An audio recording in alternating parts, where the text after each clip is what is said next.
After spending 14 years on death row, Gilbert Ray Postelle was executed by lethal injection in Oklahoma.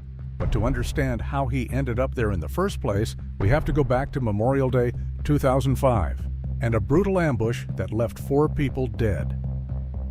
It all happened in southeast Oklahoma City on a quiet morning that shattered in seconds. The sun had barely cleared the rooftops when a maroon van rolled up to a trailer home on the property of James Donnie Swindle. Donnie and his friend Terry Smith stepped outside to see who had pulled in, but they never made it past the doorway. The van's sliding door flew open. Gilbert Postelle, just 19 years old, stepped out with a Mac 90 military-style rifle and shot Terry in the face at point-blank range. Terry died instantly. Donnie turned to run, but gunfire from Gilbert's father, 41-year-old Earl Bradford Postelle, knocked him down. Stunned and bleeding, Donnie asked, "What's going on?" He was trying to understand what was happening, but he got no answer. Instead, David Postelle, Gilbert's older brother, walked up, took the rifle from their father, and finished Donnie with a single shot to the head. But they didn't stop there. Gilbert stormed into the trailer like a man on a mission. He kicked doors open and fired as he moved from room to room. The people inside never stood a chance. And outside, it got worse. James Alderson tried to crawl beneath a nearby boat for cover, but Gilbert spotted him, ran him down, and shot him where he lay. Then came Amy Wright. She ran hard. Maybe she thought she could make it to the fence. Maybe not. But Gilbert didn't hesitate. He raised the rifle and pulled the trigger. Once, twice, a third shot. Then she dropped, face down on the dirt, just feet away from the trailer where the others already lay lifeless. And just like that, it was over. The Postelles got back in the minivan and drove off like nothing happened. But 4 lives were gone in broad daylight. Across the street, a security camera caught it all, the van pulling in, then tearing off moments later. The faces weren't clear, and the license plate stayed just out of view. But people nearby had heard the screams. A woman from the flower shop across the street said she saw 4 men inside the minivan, dark-haired and either Hispanic or white. But she remembered one thing above all. They were laughing, like it was all a game, like the 4 lives they had just stolen meant nothing. The police arrived quickly, but it was already too late. 2 bodies lay near the trailer, riddled with bullets, and 2 more were found behind it. It became clear right away this wasn't a robbery, it was a hit. The question wasn't what happened, it was who and why. Just hours earlier at Brad's house, the answer had already started taking shape. Inside the smoke room, Gilbert and David Postelle were getting high with their father, Brad, and a few others. Meth was passed around, and so was paranoia. Gilbert had been fixated on Donnie all day, and so had David. They were still stuck on the idea that Donnie had something to do with the motorcycle crash that left Brad brain-damaged and in a wheelchair. No one had proof, but it didn't matter. Brad believed it, and his sons clung to that belief like it was law. Arthur Wilder, one of the guys there that afternoon, remembered Gilbert saying flat out, "Donnie's gonna pay." And this time, their anger didn't sound like empty talk. It sounded like a plan. Later that afternoon, Gilbert grabbed Arthur's Mac 90 rifle, which he brought because they were supposed to go target shooting that day, and David picked up his own SKS.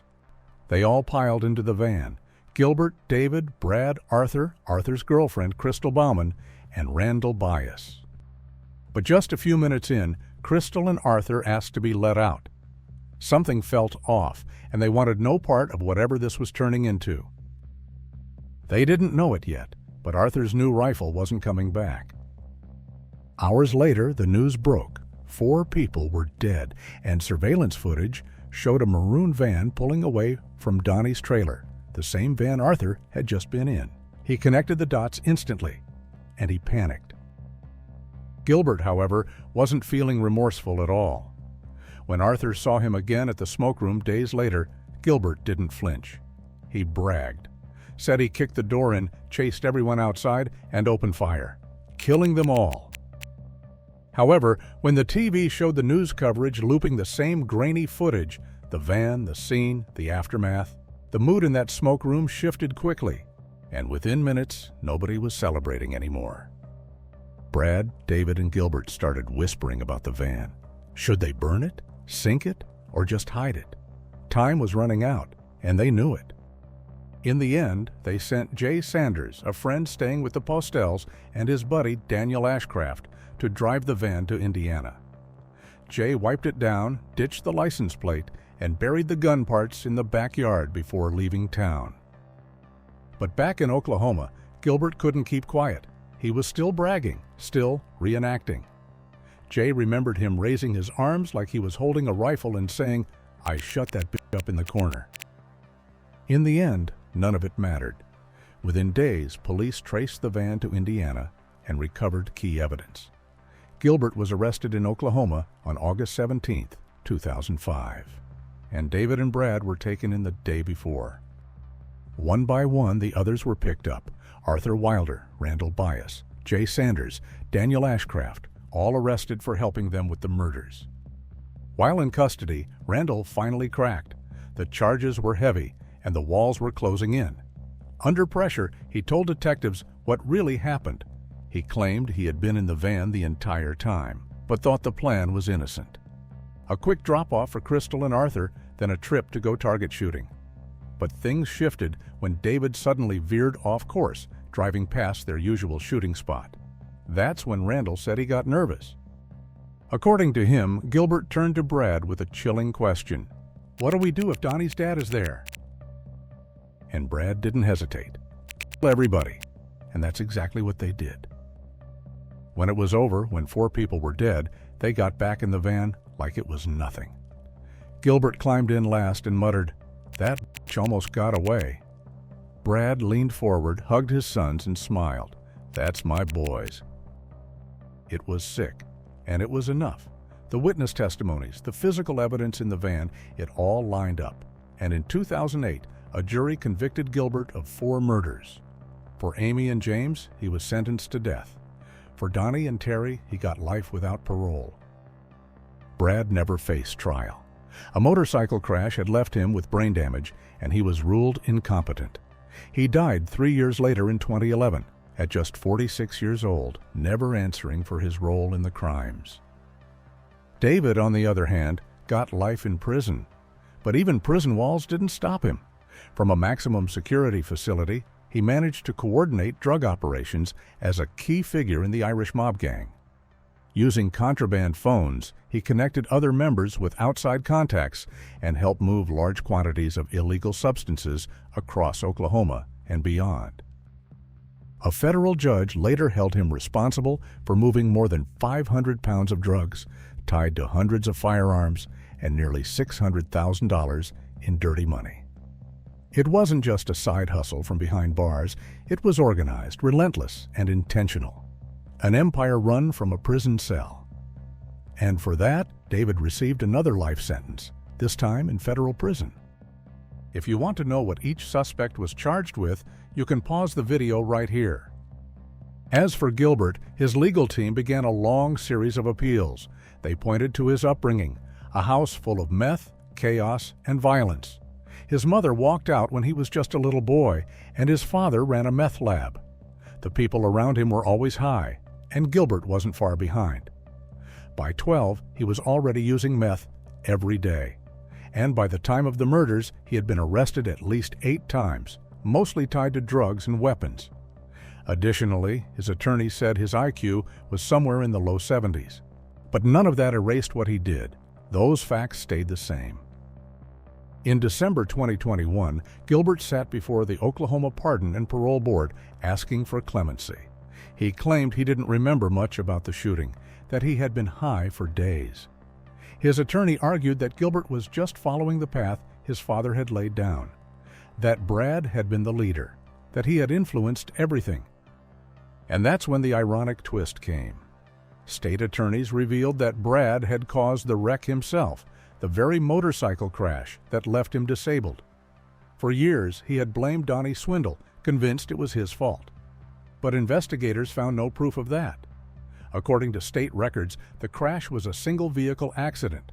Brad lost control in a skid and was thrown from the bike. Donnie wasn't even involved. Authorities said Brad's obsession with blaming Donnie wasn't based on reality. They believed his drug use played a major role, feeding his paranoia and twisting his mind until fantasy blurred into motive. And eventually, even Gilbert stopped hiding from the truth. "I do understand that I am guilty, and I accept that," Gilbert said. "My life at that time was filled with chaos and drugs. There's nothing more that I know to say to you all than I am truly sorry for what I've done to all these families." But not everyone was ready to hear it. Donnie's mother stood before the board shaking and said she couldn't even view her son's body because the bullets had torn him apart. Nearly 100 shots were fired that day. The board listened, then denied clemency. The execution would move forward. But Gilbert hadn't gone quietly. Back in 2017, years into his sentence, he got married. Her name was Veronica Gale Ward, a woman from Oklahoma City. The ceremony was simple. No guests, no flowers. Just a pastor from the Light of God Church and two people standing in a cold concrete chapel saying vows in the middle of death row. However, their marriage didn't last. And by 2020, they had divorced, but they still spoke from time to time. By the time Gilbert's execution date approached, he had found someone else. Her name was Jackie Thompson, and they were engaged. I couldn't find how they met, maybe through a prison pen pal program. But she showed up for him, pleaded for his life. "Gil is kind, loving, funny, loyal, and has a heart of gold," she said. "He is amazing in more ways than one. Gilbert Postelle is someone's husband, and I say husband because we don't need a paper to prove our love. He is a dad, a son, a brother, and a friend. Executing Gil is not going to bring those people back. It's only creating more victims. He deserves a second chance." Gilbert's daughter also spoke out. She had grown up while he sat on death row. Her voice cracked when she spoke to the board. "My dad is my inspiration. He keeps me going," she said. "He calls me his beautiful daughter and says he's proud of me. I don't want to lose my dad." But by then, the decision had already been made. Still, Gilbert wasn't ready to let go. In the final weeks before his execution, he joined a lawsuit challenging Oklahoma's lethal injection protocol, arguing it caused unnecessary pain. He even asked the court to let him face a firing squad instead. The method was technically legal in Oklahoma, but hadn't been used since 1976, and the court denied the request. On the morning of February 17, 2022, Gilbert was taken to the death chamber. He refused to have any visitors on his final day, and no spiritual advisor stood by his side. For his last meal, he requested McDonald's, 20 chicken nuggets, 2 chicken sandwiches, 3 large fries, a cola, and a caramel frappe. The curtain rose inside the Oklahoma execution chamber at 10 a.m. Gilbert lay strapped to the gurney. He stayed silent and mostly stared straight up. When asked if he had any final words, he simply shook his head and said nothing. For a moment, he looked toward the 5 media witnesses. No family was present. Then the process began. By 10:02, his eyelids started to droop, and a minute later, they were nearly shut. At 10:06, a doctor entered, rubbed his sternum, shook him slightly, and called his name. There was no response. He was declared unconscious. Gilbert's chest rose and fell slightly for another minute or so. Then, just after 10:09 a.m., a finger twitched. A single tear rolled down his face. Then, at 10:14 a.m., he was pronounced dead. Gilbert Postelle was 35 years old. What do you think of the outcome? Did justice catch up with everyone involved?